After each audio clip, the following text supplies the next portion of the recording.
Good evening, everyone. Good evening, everyone here in this room and also online.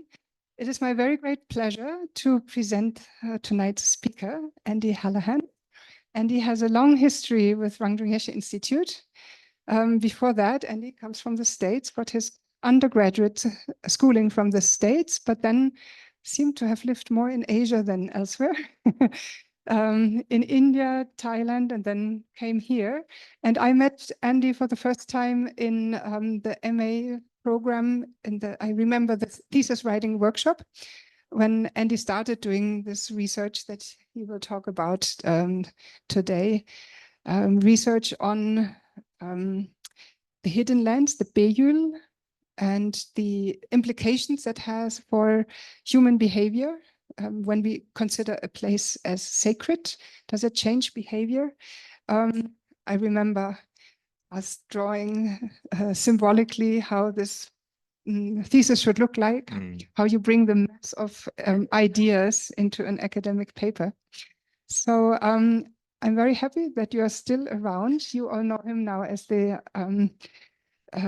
program manager for the summer, but in the next semester in the fall, Andy will also teach a course on related topic, or maybe the same, maybe it's like an introduction for what you will do.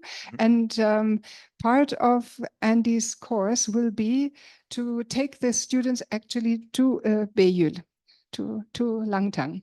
So we have been thinking for a while here now, the whole faculty, about how we can design courses within the RYI programs that really benefit from the fact that we are here in Nepal. Yeah, sitting in a classroom, one could do that anywhere in the world, but going to Langtang, there's only one and only. So I'm very happy that this will take place, and I'm very happy that you kind of promote this course tonight. So without further ado, let's welcome Andy for this talk tonight. Thank you so much. Thank you very much, Julia, for that warm welcome. I'm really happy to be here and be giving this my first lecture ever at RYI, so bear with me. But as Julia says, I have been studying this topic for several years now. Langtang will appear as a sort of honorable mention in this lecture, but I will actually be talking about a different Beul in this lecture, along with the introduction of the roots of eco-Buddhism. So the main research question that goes into this is Buddhism an ecological religion? Or better yet, why is Buddhism considered an ecological religion to many people, in particular to Americans and the spread of Dharma to America? So what is eco-Buddhism? So eco-Buddhism is an approach that integrates Buddhist principles and practices with environmental activism and sustainability efforts. It emphasizes the interdependence of all life and the ethical responsibility to protect the natural world, promoting a harmonious relationship between humans and the environment. Within the global ecological movement, the focus on environmentalism in countries with Buddhist populations, both in the East and West, is highly significant. Specifically, the engagement of the Sangha in these efforts, though not customary, represents a positive activist approach to societal issues. This type of participation is crucial for the growth and flourishing of Buddhism and all religions in today's rapidly evolving world, as Buddhism is not only influenced by the world, but it is also an integral part of the world. So again, where did this idea come from? Is Buddhism an ecological religion? And if so, why is it considered to be so? Some backgrounds on eco-Buddhism. Buddhists across Asia and America point to scriptures that document reverence for nature. And there are several different examples of this in the Buddhist world. First of all, His Holiness the Dalai Lama includes environmental issues in his calls to make Tibet a zone of peace, which includes nonviolence towards animals, proper forest management, proper management of water so as to cause the least amount of harm. The Korean nun Jiyu Sunil fought against the construction of a railway tunnel to preserve a sacred mountain, and she was successful in doing so. Another example is the Green Plan, an official Soto Zen strategy to engage with issues. And their main points are Heiwa Jinken Kankyo, peace, human rights, and the environment. Another example are the environmental monks of Thailand and the tree ordination ceremonies, which showcase expressions of integration of Buddhism and environmentalism. And they've had a lot of success in Thailand promoting a political reform towards environmentalism because monks hold a high degree of respect in Thai society. So when they get involved in politics, the government tends to listen a little bit more closely. Numerous American Buddhists who draw on forms of Buddhism to express concerns about nuclear waste, deforestation, climate, etc. The most famous of which would be Stephanie Kaza's Green Buddhism, and there's a book entitled Green Buddhism by Stephanie Kaza. Another example, of course, would be Thich Nhat Hanh's Engaged Buddhism and the resulting international network of engaged Buddhists that provides some funding for socially engaged Buddhist sanghas worldwide.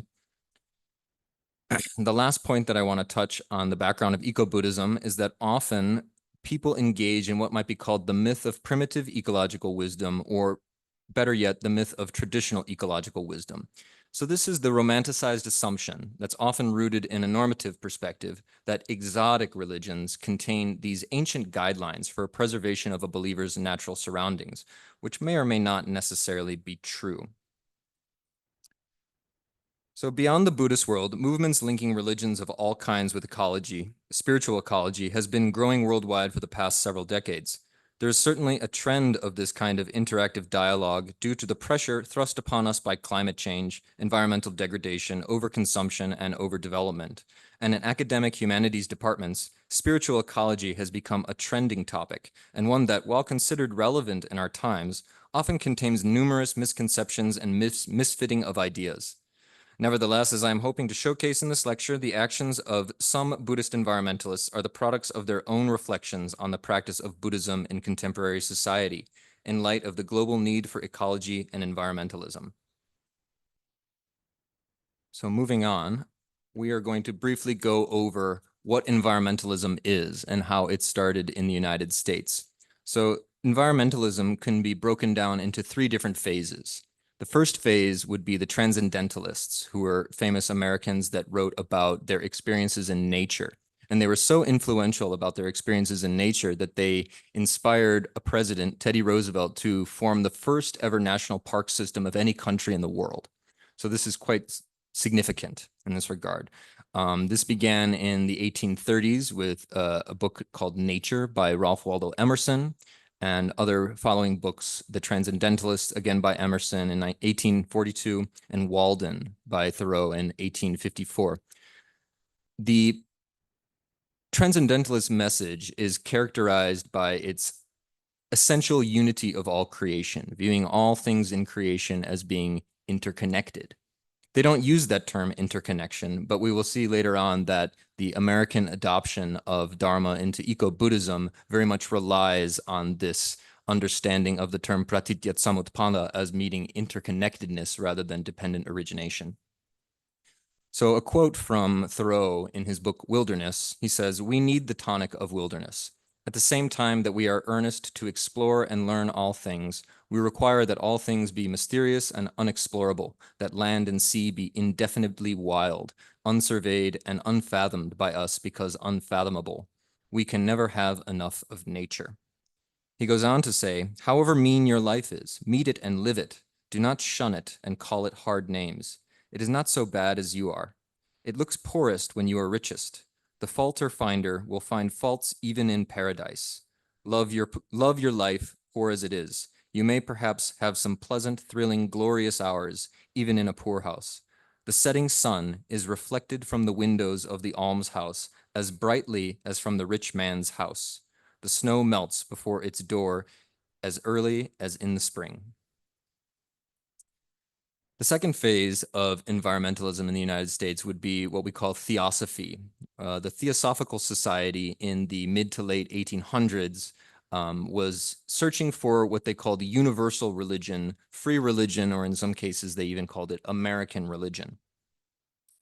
The journals The Radicals in 1865 to 1872 and The Index from 1881 to 1886 espoused transcendentalist ideas and theosophical ideas, popularizing it among the American public. Eventually, the Parliament of Religions was held at the University of Chicago in 1893 during the Chicago World's Fair, and they invited guests such as Virchan Gandhi, who represented the Jain religion, Swami Vivekananda, who represented Hinduism, Anagarika Dharmapala, who represented Theravada Buddhism from Sri Lanka, and Soyen Shaku, who represented Zen Buddhism from Japan. So this was the first time that Buddhists from Asia gave talks, gave lectures of their own in America and represented Buddhism to an American audience. However, the Theosophists may have misinterpreted certain Asian philosophical tenets to meet the current American thought trends, and one of those tenets may have been the sacrality of nature itself. Moving on to phase 3, contemporary environmentalism, which begins with Rachel Carson's Silent Spring in 1962, which used the term environmentalism for the first time. Gary Snyder takes an East Asian Buddhist approach infused with Tathagatagarbha doctrine, which has proven to be immensely influential in the establishment of American Dharma. Snyder's notion of Dharmadhatu, taken from the Gandhavyuha Sutra and heavily influenced by the writings of Dogen, views the natural world as inherently sacred, declaring that this should be the meaning of the Sangha. And Arne Nice is famous for his creation of the theory deep ecology, and this takes it even further, viewing natural formations such as forests, mountains, and river ecosystems as sentient agents of their own and deserving of fundamental human rights. Nice's vision of environmental activism is itself a process that should result in self-transformation and ultimately in a revolution of human consciousness as a whole, what he calls a spiritual awakening to the nature of nature. Deep ecology's core principle is the belief that the living environment as a whole should be respected and regarded as having certain basic moral and legal rights to live and flourish, independent of its instrumental benefits for human use. Deep ecology is often framed in terms of the idea of a much broader sociality. It recognizes diverse communities of life on Earth that are composed not only through biotic factors, but also, where applicable, through ethical relations. That is, the valuing of other beings as more than just resources to be harvested. It is described as deep because it is regarded as looking more deeply into the reality of humanity's relationship with the natural world, arriving at philosophically more profound conclusions than those of mainstream environmentalism. The movement does not subscribe to anthropocentric environmentalism, which is concerned with conservation of the environment only for exploitation by and for human purposes. Since deep ecology is grounded in a different set of philosophical assumptions, deep ecology takes a more holistic view of the world, human lives in it, and seeks to apply to life the understanding that the separate parts of these ecosystems, including humans, function as a whole. So here, this picture is a diagram that Arne Nice uses in his book to describe certain elements of deep ecology. At the top in the branches are lifestyle options. At the bottom is a deep self-transformative experience. And on the right is concrete actions, which I think is supposed to represent the trunk of the tree. Moving on to the Buddhist roots of eco-Buddhism found in Abhidharma. To start off, we have two terms, sentience and material form, sattva and rupa. Interconnectedness, dependent origination, which is pratityat samutpada, non-violence or non-action, which is ahimsa in Sanskrit. So in the Agana Sutta, which is probably the most definitive example in early Buddhism of any kind of human environmental interaction, the trope being that after humanity becomes attached to the sustenance of the earth, it develops craving and eventually greed, and the sustenance disappears and we starve. It's a very clear statement in early Pali Canon about how humanity affects its environment and how environment affects humanity. It gives a moral argument of good versus evil. Essentially here, the focus is on how the external world causes craving, and that the relationship between humans and the external world is to remove that craving or aversion. Another example can be found in the Lankavatara Sutra chapter on meat eating. At the bottom here is a quote by Thich Nhat Hanh, which is a very good kind of demonstration of what is meant by interbeing. He says, "If you are a poet, you will see clearly that there is a cloud floating in this sheet of paper. Without a cloud, there will be no rain. Without rain, the trees cannot grow. and without trees, we cannot make paper. The cloud is essential for the paper to exist. If the cloud is not here, the sheet of paper cannot be here either. So we can say that the cloud and the paper inter-are. If we look into this sheet of paper even more deeply, we can see the sunshine in it. If the sunshine is not there, the forest cannot grow. In fact, nothing can grow. Even we cannot grow without sunshine. And so we know that the sunshine is also in this sheet of paper. The paper and the sunshine inter-are. And if we continue to look, we can see the logger who cut the tree and brought it to the mill to be transformed into paper. And we see the wheat. We know that the logger cannot exist without his daily bread, and therefore the wheat that became his bread is also in this sheet of paper. And the logger's father and mother are in it too. When we look in this way, we see that without all of these things, the sheet of paper simply cannot exist. Moving on to Mahayana developments of eco-Buddhism, two terms stand out in particular: Tathagatagarbha, which means Buddha nature, and Dharma Dhatu, which could be loosely described as the entire universe, including all visible and invisible things, beings, entities. So starting in 6th century China, the Buddhist scholar Jizang wrote that plants and trees have Buddha nature and are thereby an extension of universal reality put forth in the Tathagatagarbha doctrines, and claimed that he was merely following the precedent put forth by Dao Sheng, who, in the 4th century, insisted that even beings who are said to be in the category of sattva but do not contain Buddha nature, called the Ichantika, they do in fact possess Buddha nature. But according to Smithhausen, Dao Sheng apparently made this claim in error before he saw the full translation of the Nirvana Sutra by Dharmakshema. Looking past errors in doctrinal transmission, what Jizang claimed was far more impactful on the future development of East Asian Buddhisms than what Dao Sheng claimed, because Jizang was expanding the notion of sattva to include a whole new class of beings, the class of plants, whereas Dao Sheng was mistakenly including a being explicitly stated by Yogacharans in the 5 Gotra scheme to be incapable of achieving Buddhahood. By the 7th and 8th centuries, the Nirvana Sutra had spread to most of Chinese Buddhism, and Vajrayana Buddhism had entered China. Before his death in 782, Zhanran, the founder of the Tiantai school, extended Jizang's assertion that plants and trees possess Buddha nature to include the physical world itself. Zhanran was possibly influenced by Vajrayana Buddhism and the concept of Dharmakaya, which held that an unmanifest mode of absolute accomplishment permeates the universe, and that emptiness, shunyata, suchness, tatata, and dharmaness, dharmata, are equally present in all phenomena. We can clearly see that this had an impact on later writings by Japanese monks Kukai and Dogen, which we will cover in a later slide.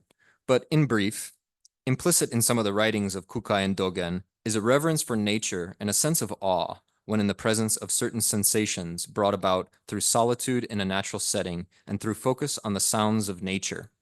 A lazy bumblebee, a babbling river, the whisper of wind through mountain forests. Their reverence goes beyond theorizing the ontological status of worldly beings and presents contemplation in nature as a path to realization.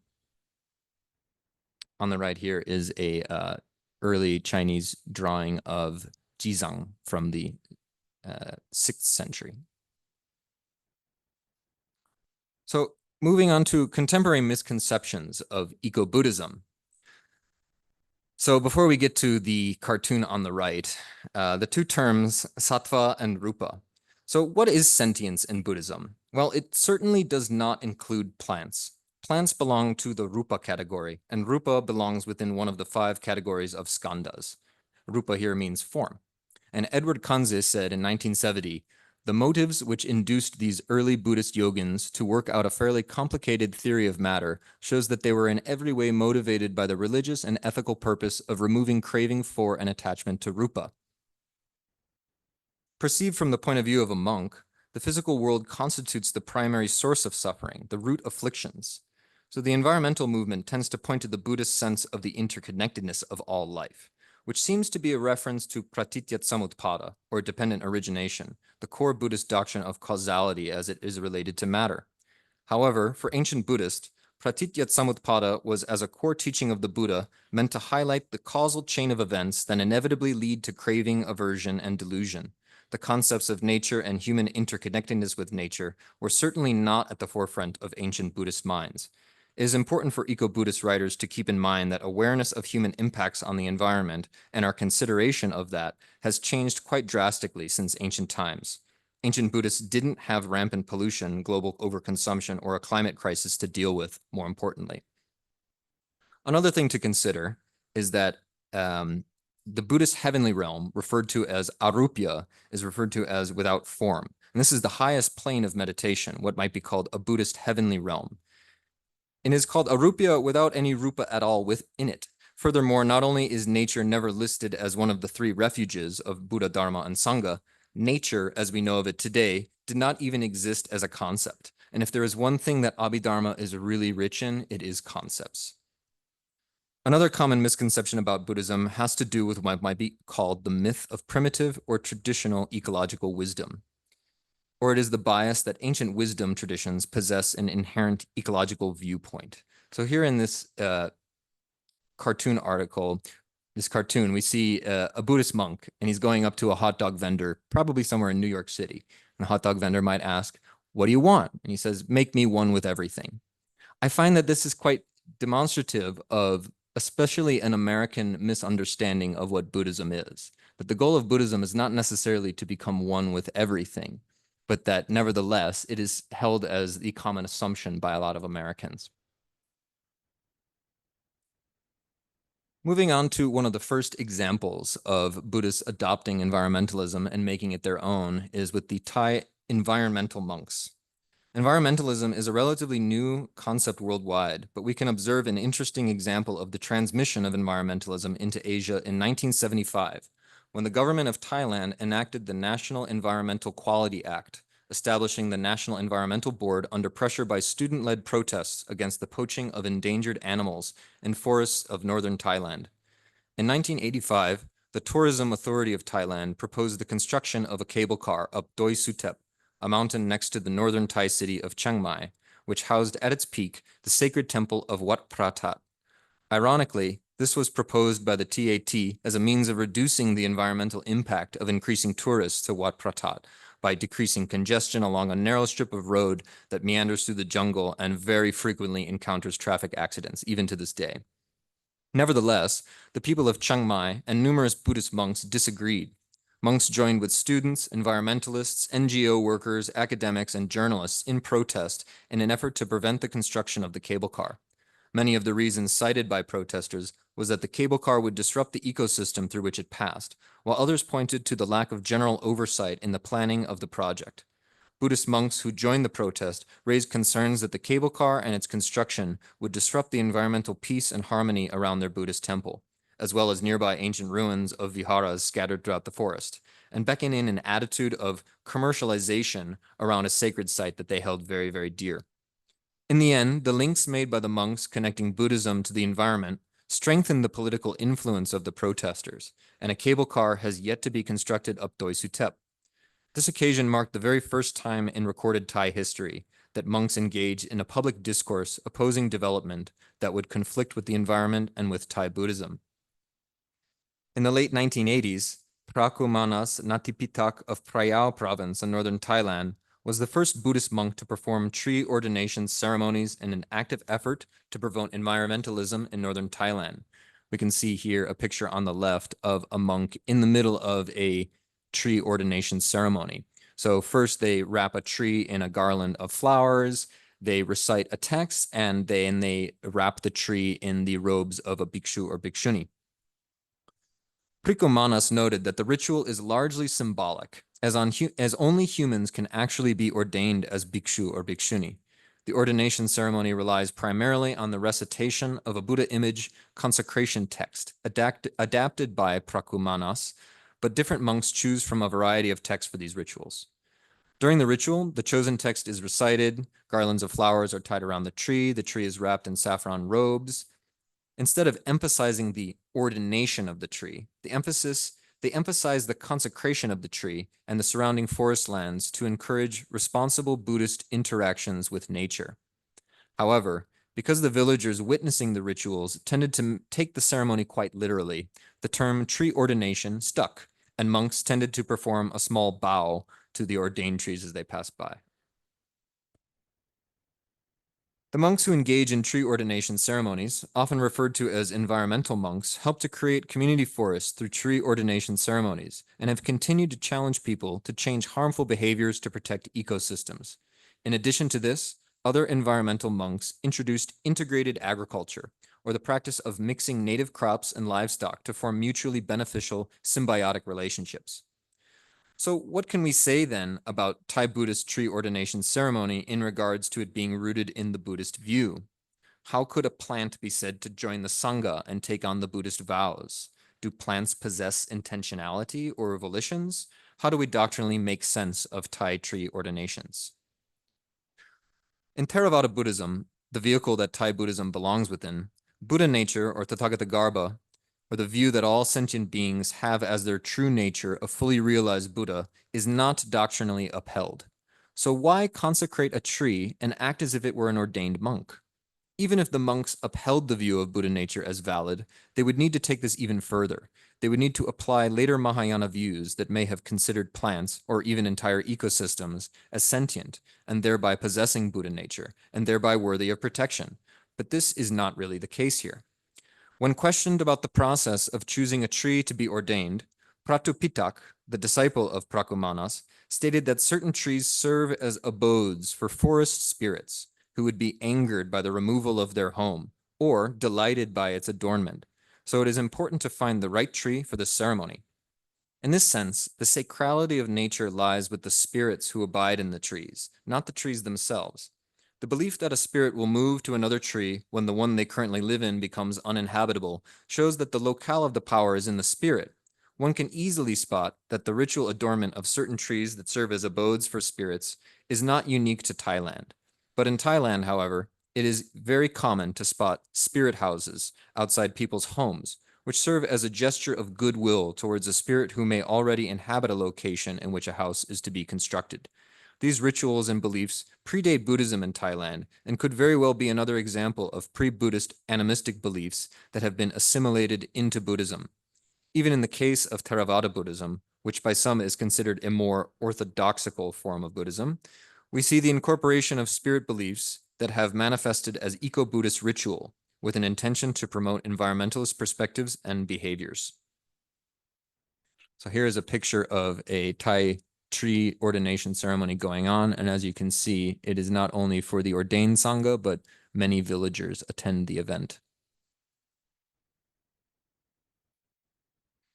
Moving on to Japan, the pre-modern Japanese relationship with nature is undoubtedly one of awe, reverence, and deep consideration. While pre-Buddhist animistic beliefs are noticeable in other strands of Buddhism in Asia, there is also a poetic religious discourse surrounding nature during Japan's medieval period that held nature as the source for spiritual and contemplative inspiration. Dogen is the founder of the Soto Zen school of Buddhism in the 13th century Japan. Dogen was a prolific writer and poet and often artistically portrayed elements and features of the natural world as being human-like, even Buddha-like. Originally ordained as a monk in the Tendai school in Kyoto, he was ultimately dissatisfied with its teaching and traveled to China to seek out what he believed to be a more authentic Buddhism. He remained there for 4 years, finally training under Tiantong Rujing, an eminent teacher of the Chaodong lineage of Chinese Chan. Upon his return to Japan, he began promoting the practice of Zazen, sitting meditation, through literary works such as the Fukunzanzegi and Bendawa. He eventually broke relations completely with the powerful Tendai school, and after several years of likely friction between himself and the establishment, left Kyoto for the mountainous countryside, where he founded the monastery of Eihiji, I'm sorry if I'm mispronouncing that, which remains the head temple of the Soto school today. So here we can see a quote from Dogen's Mountains and Waters Sutra. This is called the Sansui Kyo, Kyo meaning both mountain and capital here. So mountains and waters right now are the actualization of the ancient Buddha way. Each abiding in its phenomenal expression realizes completeness because mountains and waters have been active since before the empty aeon. They are alive at this moment because they have been the self since before form arose. They are emancipation realization. Because mountains are high and broad, the way of riding the clouds is always reached in the mountains. The inconceivable power of soaring in the wind comes freely from the mountain. Mountains and waters right now are the actualization of the ancient Buddha way. Each, abiding in its phenomenal expression, realizes completeness. Because mountains and waters have been active since before the empty aeon, they are alive at this very moment. Because they have been the self since before form arose, they are emancipation realization. Because mountains are high and broad, the way of riding the clouds is always reached in the mountains. Priest Dao Kai of Mount Furong said to the assembly, "The green mountains are always walking. A stone woman gives birth to a child at night. Mountains do not lack the qualities of mountains. Therefore, they always abide in ease and always walk. You should examine in detail this quality of the mountains walking. Mountains walking is just like human walking. Accordingly, do not doubt mountains walk, even though they do not appear to stride like we do." So as we can see here, there's a very poetic kind of description of nature, viewing nature in anthropological terms. Mountains walk, rivers talk. At the bottom of the slide, the Soto Zen School Green Plan is the official plan of the Soto Zen School about how to respond to the climate crisis. And their main points are to protect the green of the earth. The earth is the home of all life. Do not waste water. It is the source of life. Do not waste fuel or electricity. Keep the air clean. Coexist with nature. It is the embodiment of Buddha. And here we can see a picture of a spirit gate, a assimilation of Shinto beliefs into Zen Buddhism in Japan. Moving on to Himalayan Buddhist environmentalism. His Holiness the Dalai Lama has called to make Tibet a zone of peace, as well as Patrul Rinpoche, who has a message on flesh eating. And he describes flesh eating as one of the worst behaviors that a Buddhist can engage in. And we can see that the incorporation of cosmological beings that are considered non-human, but not an animal, may not come from Buddhism, but from pre-existing animistic pre-Buddhist beliefs in spirits who simultaneously abide in specific features of the landscape and are representative of those features. Himalayan sacred valleys, referred to as hidden lands or Beul, serve as sanctuaries of ecological diversity and Buddhist cultural heritage. They're blessed by Guru Padmasambhava. Prominent Nepalese examples of Beul include Langtang, Nubri, Tsum, Solokhumbu, and many more. There are a variety of what scholars of religion describe as sacred geography.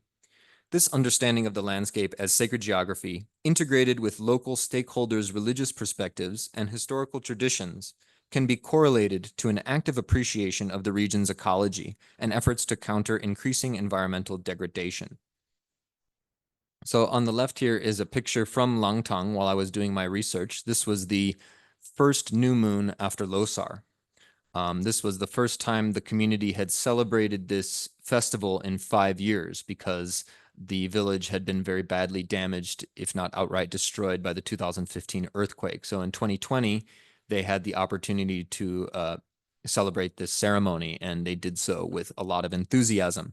So we can see the three head lamas of the valley, Lama Tenzin, Lama Sangye, and Lama Pema. Lama Sangye is behind the wooden pole there. They're throwing tsampa in the air with a shout saying, "Lo Gyalo," or victory to the gods. And they're facing the main mountain of Langtang, which is called Langtang Lerong, which is believed to be the abode of the god Lerong, as well as his body itself.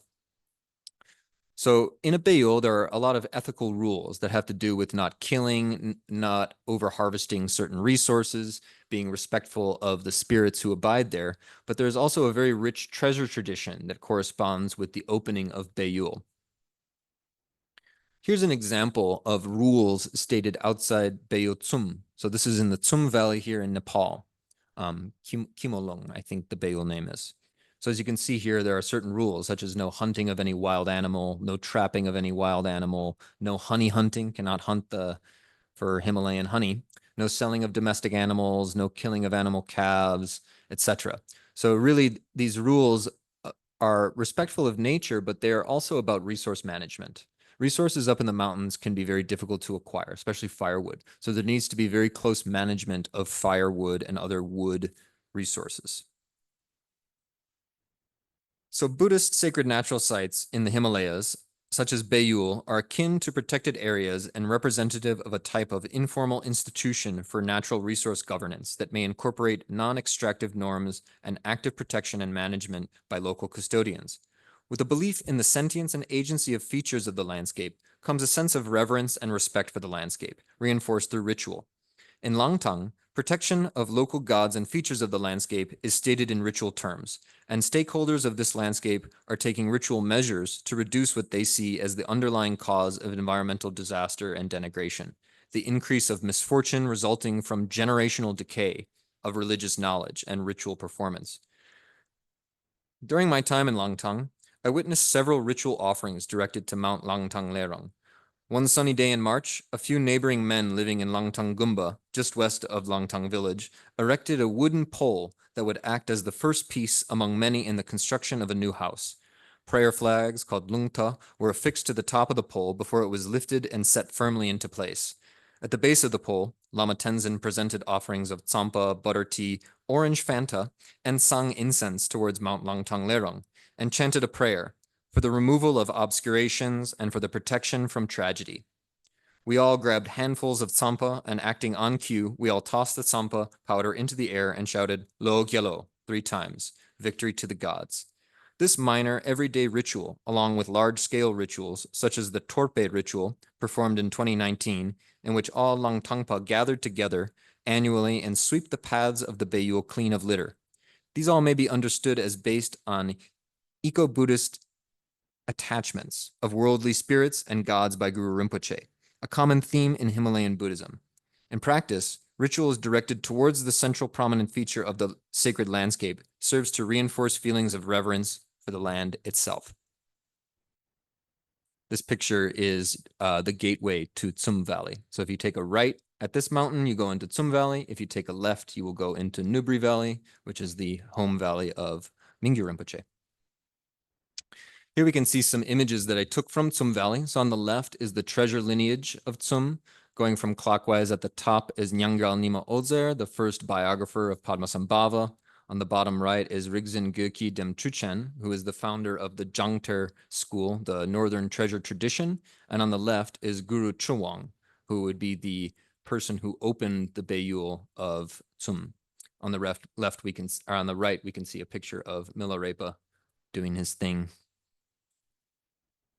So Ter, according to Guru Chowang, is very interesting because Guru Chowang, the Tertun, who would be looking to open the hidden lands of for him, the southern Himalaya, he describes Ter according to certain texts from India. So in India, in Sanskrit, the word nidhi corresponds with the Tibetan word Ter. So he describes Ter as all the various kinds of valuable items, previously unknown lands and valleys, previously undiscovered water sources, compressible earth suitable for building or lime deposits, supplies of wood useful for building, hidden caches of money or material wealth, all kinds of astrological items and medicines, all skills ever devised by Vishvakarma, who's the craftsman of the gods in Indian mythology. So for example, making cloth, architecture, painting, carving, calligraphy, so forth. All manner of magic, all the various forms in which the Buddha might manifest, all Buddhist texts from all the 9 yanas or vehicles of Buddhism, so essentially all of Buddhism, and human progeny, which is a very interesting part. So there's a belief that only somebody who can trace their lineage to the Yarlung dynasty of Tibet, the Tibetan imperial period, can be the leading clan of a Beul. So I think that's why human progeny is included here. Interestingly, previously unknown lands and valleys are included here, and previously undiscovered water sources, which is not a common description of what Ter is. So here we can see a direct sort of doctrinal source for Tibetan understanding of what treasure is, that treasure can be the land itself, not just the resources. When a Tertun goes to withdraw treasure from the land called Tsa-ter, the Tertun must deposit what is called a tertsop, or a treasure substitute. The spirits, gods, and deities charged with the protection of Ter are very easily angered by the removal of Ter without authorization. So a ritual must be performed by the Tertun, and a substitute Ter of equal or greater value, called tertsop, must be given. Failure to provide tertsop can result in disaster. And these disasters are very well documented by all different kinds of writers, both Tibetan and otherwise. Tokut Tandop in 1986 talks about many different kinds of afflictions that can befall people depending on which deity they have offended. And a common association is that if you have offended a water spirit, a naga or lu in Tibetan, you will get a skin disease. And the only way to get rid of that skin disease is to apologize in a way to the naga. Sometimes nagas are considered to be somewhat childlike, that they are very easily angered, but just as easily appeased. Let's see, where are we? Here we are. So on the right is a picture from a temple painting in Tashiding Monastery in Sikkim. It depicts a Tertan opening a Beul accompanied by a Khandro, or his female consort. In one hand, he is pulling the tear out of the earth, and with the other hand, he is wielding a Vajra with the intention of quickly placing it into the earth. The image that sort of comes to my mind when I think of Terzab is the scene from Indiana Jones when he is in this like temple and he's gonna take this like crystal skull, but it's on a pressure plate and he has to very quickly like replace it with something of equal weight and quickly leave the temple. I don't know how many people have seen Indiana Jones, but that's what comes to my mind. Doesn't work. That's right. Yeah, it doesn't work. The deity was not fooled. So moving on to elemental balance. So elements are experienced both internally and externally. Internally known as bodily tissues, fluids, metabolic and respiratory processes, externally as material and meteorological phenomenon in the environment. Cosmological and ecological forms of religious experience, such as superhuman abilities to hear voices from the environment, sometimes correspond with certain contemplative practices done in nature. The 5 elements are referenced throughout Buddhist literature and are used as a basis of understanding the formation of the universe, the materiality of the external world, and as a means of viewing balance, such that if one element is imbalanced, either internally or externally, sickness and an unhealthy state materializes. For example of how elements are internal, we need only look at the 5 material chakras, and the elements materialize in the body as earth, our bones, water, our bodily fluids, fire is our temperature regulation and digestion, air as bodily movement, and in particular our respiratory system, and space or ether manifesting as sound and vibration. Externally, the elements are more obvious: fires, mountains, rivers, forests, sky, and so forth.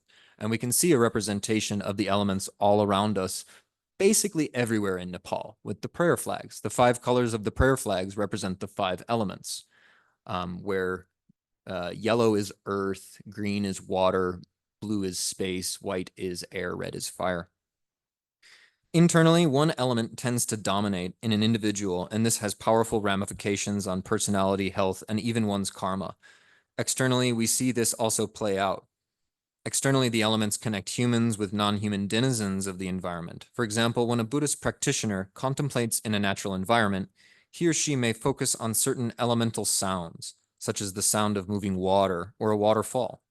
In the static of this sound comes the voices of spirits, or unnamed non-human entities that are representative of the elements, or even a specific ecological zone, a river, a mountain, a forest, etc.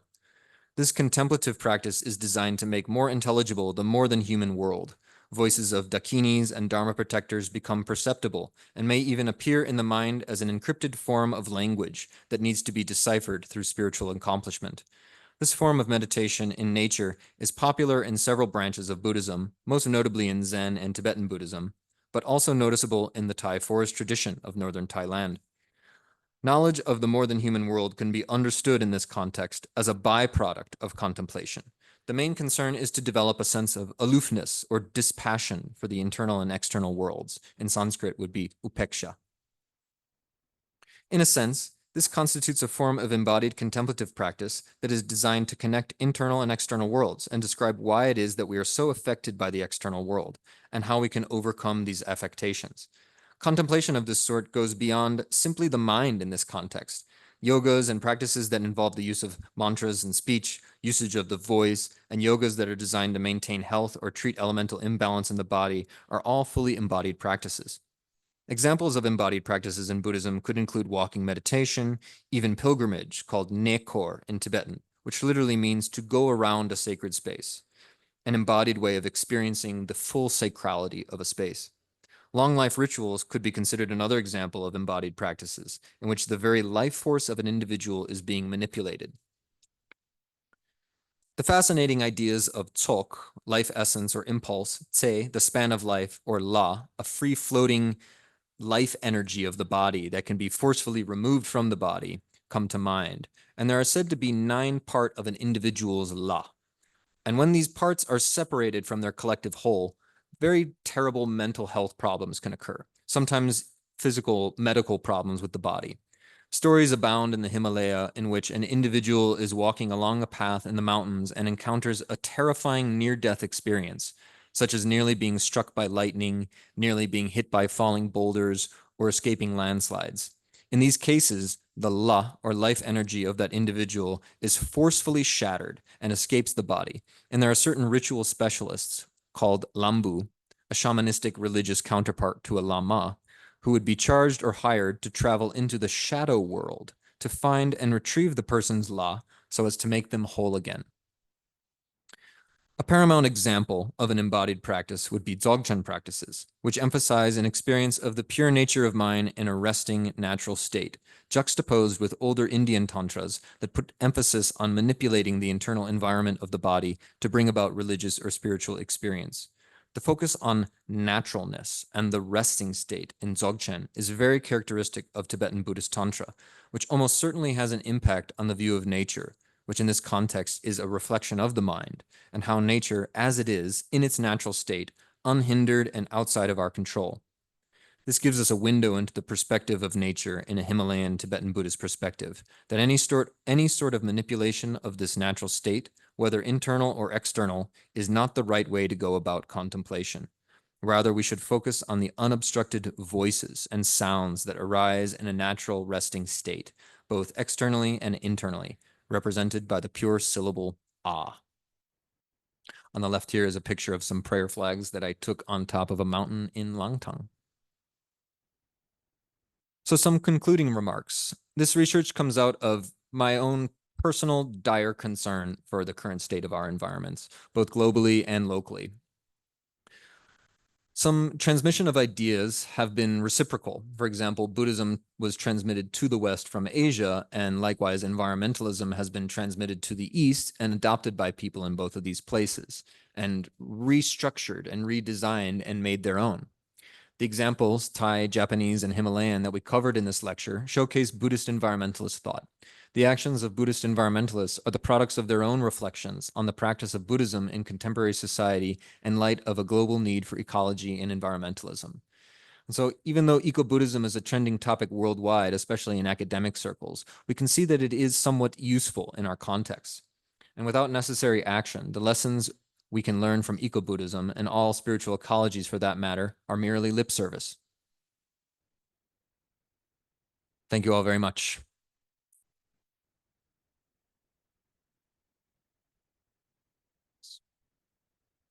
This last photo is the Kyanjin Chuten in Langtang, and you can see behind the stupa there is the Kimjung Glacier. So this mound of earth that is behind the stupa here is what we call a glacial moraine. So a glacial moraine is kind of like if you're digging in the sand and you move your fist through the sand, you're going to kind of make a sort of wall of sand that will block it. That's what's happening with the glacier. As it moves down the mountain, it's pushing tons of rock and soil, and it's creating this kind of wall. Behind that wall on the other side is a lake, what we call a glacial lake. Here in the Himalayas, as the glaciers melt, as climate change continues to increase and increase, and the globe gets warmer and warmer, there is an increased risk of what is called a glacial lake outburst flood, or a GLOF. So a glacial lake outburst flood is truly a terrifying notion. It's essentially a tsunami on land, or like the rupturing of a dam. Like if all of that soil of the glacial moraine suddenly breaks and those cubic tons and tons of water rush down the valley, everything will be destroyed, everything. So another thing related to that is the construction of mega hydropower plants in Nepal. Nepal, as we know, is an extremely seismically active area of the earth. There are massive earthquakes that happen in Nepal. If we have a 500 megawatt dam, say in a Himalayan valley like Langtang, which is proposed and is being debated among locals and corporations, and if there were a 8.0 magnitude earthquake, say once every 100 years, which does happen about once every 100 years, that dam has a very serious risk of breaking. And a dam, a 500 megawatt dam bursting is 100 times worse than a glacial lake outburst flood.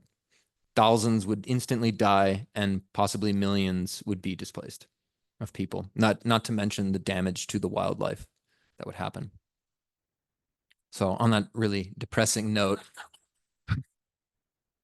I guess we can open it up for questions now.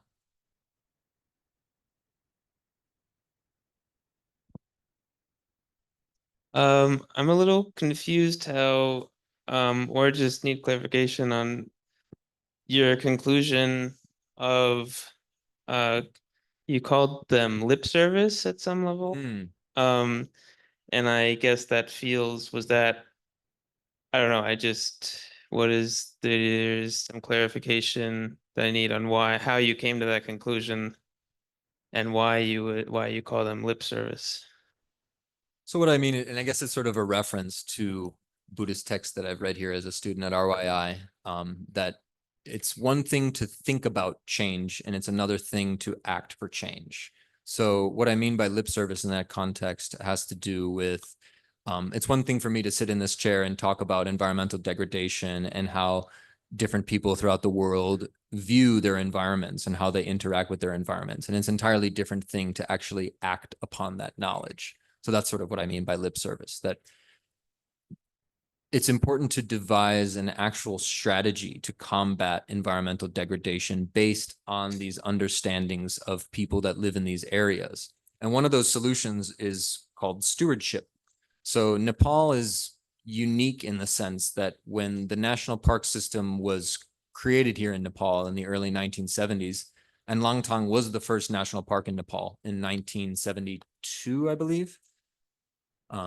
I might be wrong, it might be 1973. So Langtang was the first national park, and the King of Nepal at that time was inspired by the national park system of the United States.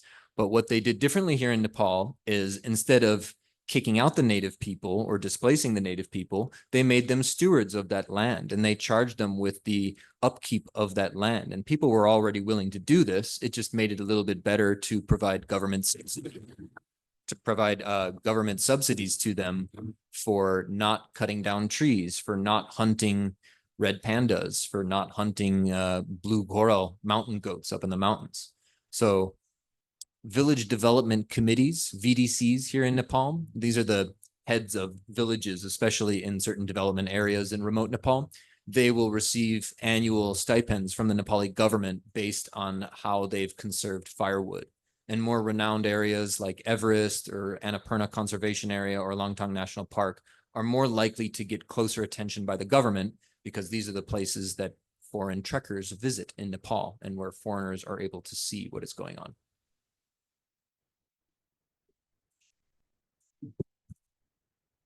That's true. That is true. Yeah. I guess because it was just so close to Kathmandu.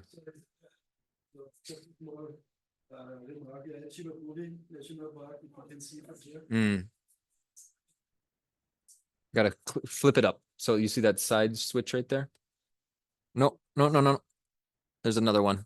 There are two buttons. Yeah. Just so there's at least one national park where they kicked people out. That's true. The Shibapuri and Nagarjuna national parks around Kathmandu, because of their proximity to Kathmandu, they displace people. Yeah, that's right. Can I say, since I already have it? So you're kind of making this connection or mentioning this connection between Pratitya Samutpada and interconnectedness. It actually means something not completely different, but something different. Is that something you heard from the people who talk about interconnectedness? Because what I usually hear is the intranet, right, from the Abhidharma Sutra, which seems to indicate really to indicate the interconnectedness of all phenomena. Right? So that's what I usually hear, and that seems to be an adequate source for interconnectedness. Sure. It does seem to be an adequate translation. What I'm trying to point out is that this word interconnectedness is used by Western eco-Buddhists to say, look, Buddhism is an ecological religion in a sense, and that this proves it. When for ancient Indian Buddhists, Pratitya probably meant something slightly different than that, not our like connection with nature. I totally agree with that. Yeah. What I meant in the Avadamsaka Sutra, you have the Indrajwala, right? The Indra's net. Right. That seems to be really, really very much to be a metaphor for the interconnectedness of all phenomena. Sure, yes. And that's what I have heard often quoted. And that seems to me pretty accurate, actually. Yeah. Pratitya Samutpada is something different. There's a reason I didn't include that in the misconceptions list. Yeah. But yeah, that's sort of one of the main points that Stephanie Kaza makes in Green Buddhism. Is she draws a lot of attention to the jewel net of Indra. Okay. Yeah. Thanks for that.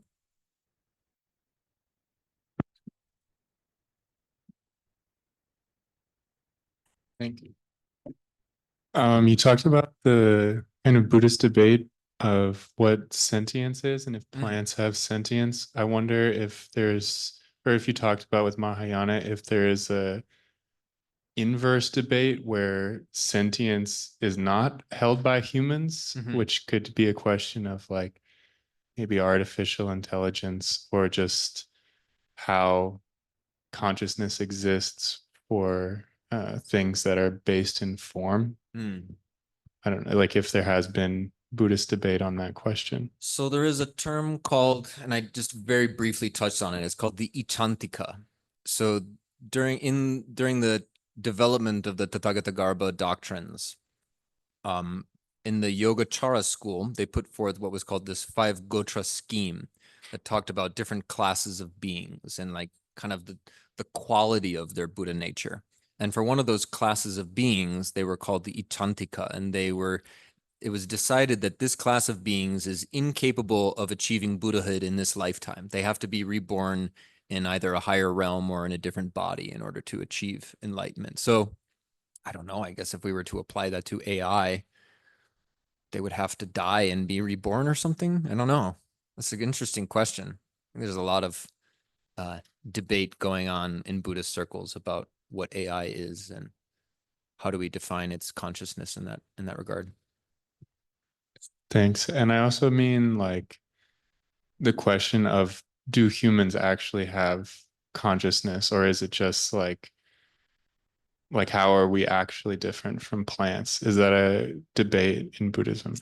No, I think that's pretty definitive. So we have 5 skandhas. We have form, thoughts, feelings, volitions, and consciousness, whereas plants only have form within the Abhidharmic Is that right? Plants only have form, yeah? Because they're the material world. Yeah, so they only have rupa. They would only have form in that sense. Plants don't have feelings, according to Indian Buddhists.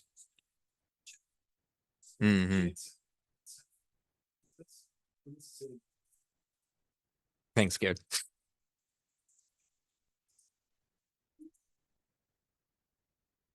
It's not like, do plants have consciousness, but do we have consciousness?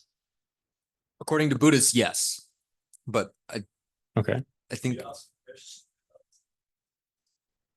I mean, like in the same way that AI is not conscious, like, is there a way that we are just approximating form as much as plants are?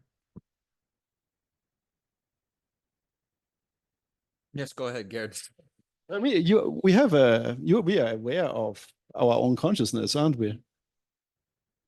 I mean, you have a self-awareness. The kind of Buddhists would say, of course, there are kind of some people who say it's but self-awareness as Svasam Vedana is generally accepted. I mean, you know that you think. So how would you say you're not? How would you? I mean, would be away from Buddhism, but the argument would be that we're it's like an illusion. And that we're just kind of carrying out algorithms. And part of that would be seeming like we're conscious. Is a mountain conscious? Well, the idea would be that nothing is really like completely conscious and independent.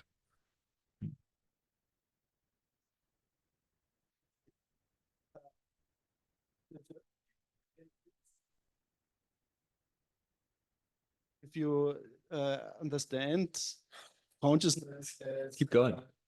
sorry. Yep. If you this would agree with that, if you understand consciousness as dualistic thought, but that indeed we kind of then from Mahayana they would say, okay, that is actually really an illusion. Well, then you would really then it would your point would be totally in line with Buddhist thought, but still there is non-duality.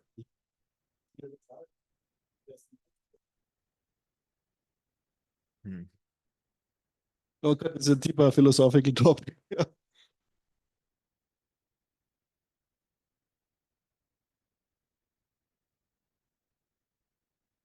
Are there any online?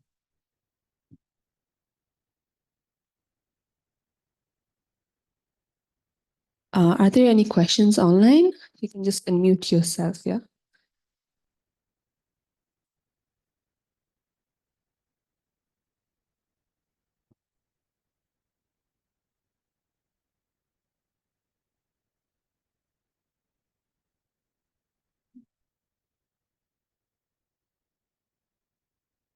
Carolyn says, thank you.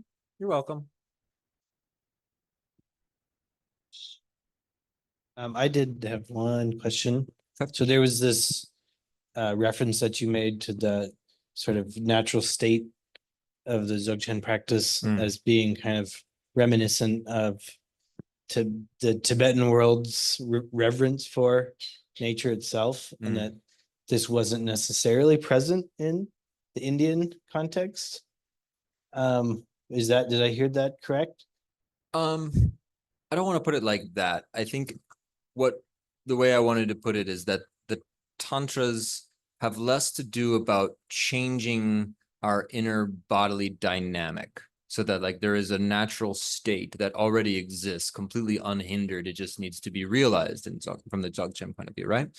But from certain Indian tantras, there are very difficult asanas and different yogas that are performed to change the internal environment of the body, and sometimes quite forcefully so. Not always the case, but Right. that is sort of phenomenon part about it. But it seems maybe that this ati aspect existed in India prior to going to Tibet. And so maybe, I don't know, this is just another speculation that they had a similar It's very aspect. likely. And you had the dohas, of, you know, these yogic tradition of India existing in sort of the context of natural environments. Well, like, for example, like Guru Chowang, he took a lot of his description of what terror is from these, texts about nidhis and like how certain treasures are guarded in the Naga Loka. And so he took a lot of his information from Indian literature. So of course they're connected. Okay, yeah, it's something worth exploring more. Yeah, I'm really not super learned about, transmission of all Indian Buddhism to Tibet. Sure. No, but no, it's an interesting topic, and how nature inspires our own being, and how there's this interrelation. Yeah. Okay. Okay, I think that's it. Any more questions? Okay. Keep going, Gary. Stop. It's a topic. You can hear questions. I was just wondering, there is no, I think we talked about it briefly already in the staff lounge, right? So it's, you could easily construct eco-Christianity. where there kind of you could find similar probably arguments out of a Christian. There is. So is there something like Yeah. eco-Christianity? Yeah, there is. Eco-Judaism? There are. We call it spiritual ecology. Yeah. Okay. So spiritual ecology draws on a lot of different world religions, but they tend to focus particularly on like animistic religions, pantheistic religions, things like that, that have some sort of connection between nature and the divine. But for spiritual ecology, they do draw on like Christian sense of charity, for example, something like that. Yeah. Yeah, I think that especially within the confines of spiritual ecology, there tends to be a strong focus on place, of course, because we're talking about environment. And so sacred natural sites or sacred space is very often used as a kind of like connecting device between these different religions with spiritual ecology. So for example, within the Abrahamic religions, Judaism, Christianity, Islam, they have a kind of more centralized like axis of the earth, what like religion scholar Mircea Eliade calls the axis mundi, this sort of like central location. We could say the same thing with Buddhism and Hinduism, that Mount Meru would act as this kind of like center of the earth.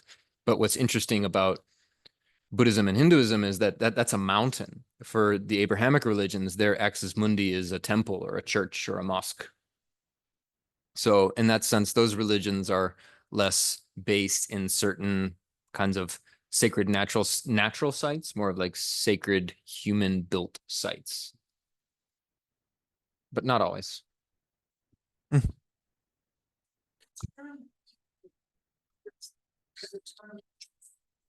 Where did that originate?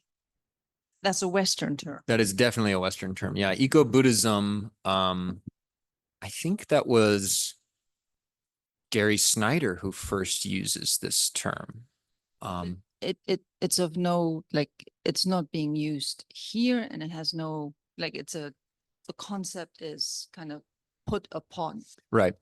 Yeah. So this would be sort of an example of, well, some people call the transmission of Buddhism to North America as the fourth turning of the wheel, that Buddhism has changed a lot in its transmission to North America. I don't know if I necessarily agree with that, but that's what some people say. So it's mostly a word used in Western Buddhist circles. Yeah. I don't know. What would you say about that? The fourth turning of the wheel.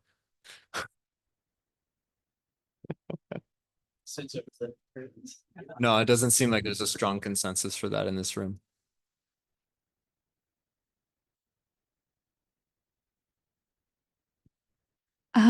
Thank you very much for giving your time and sharing your knowledge. Very insightful and thought-provoking. Yeah. Yeah, a small gift for you. Thank you. And thank you all for coming.